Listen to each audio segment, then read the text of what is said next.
আজকে 28 তারিখ আর আজকে সবলা মেলার শেষ দিনে আমি পৌঁছে গেছিলাম নিউ টাউন মেলা প্রাঙ্গণে সবলা মেলা দেখতে। তোমাদের সাথেও কিছু মুহূর্ত আমি শেয়ার করলাম।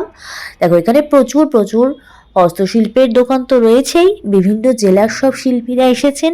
তাছাড়াও সব জামা কাপড় বুটিক এগুলো তো রয়েছেই। যেমন সরস মেলা ছিল তেমনই রয়েছে এখানে সবলা মেলাও, সেম সব স্টল রয়েছে। তো ফার্স্টে আমি কলকাতার এই স্টলটা তোমাদেরকে এই কিছু পেন্টিং শেয়ার করলাম। তারপরে এটা হচ্ছে দক্ষিণ দিনাজপুরের স্টল, এগুলো বাঁশের তৈরি মুখোশ এবং ফুলদানি। এখানে রয়েছে কিছু উডেন ওয়াল হ্যাঙ্গিং, এগুলো কিন্তু কাঠের ব্লক কেটে কেটে জোড়া দিয়ে দিয়ে তৈরি করা হয়েছে।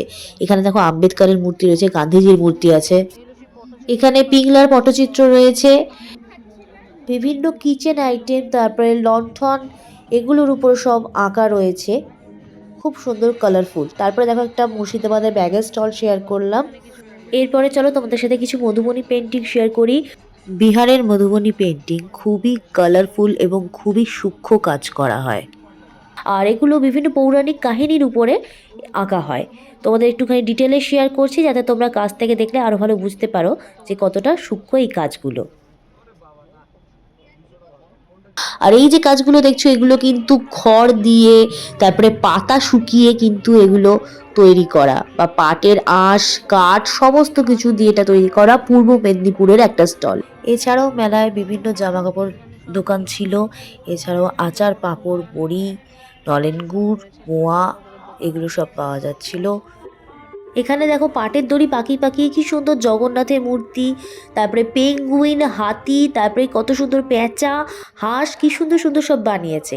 এখানে পূর্ব মেদিনীপুরে একটা স্টল ছিল যেখানে খুব সুন্দর বলপল শাড়ি পাওয়া যাচ্ছিল, খুব ভালো পেন্টিং করা, ওই জন্য তোমাদের সাথে শেয়ার করলাম। এরপরে ছিল নদিয়ার একটা স্টল যেখানে শাড়ি চুড়িদারের পিস পাওয়া যাচ্ছিল। এরপরে ঝাড়গ্রামের একটা স্টল ছিল যেখানে সাবাই ঘাসের ব্যাগ পাওয়া যাচ্ছিল। এরপরে চলো তোমাদেরকে চিলড্রেন্স জোনে নিয়ে যাই, যেমনটা কিনা সরস মেলাতেও ছিল।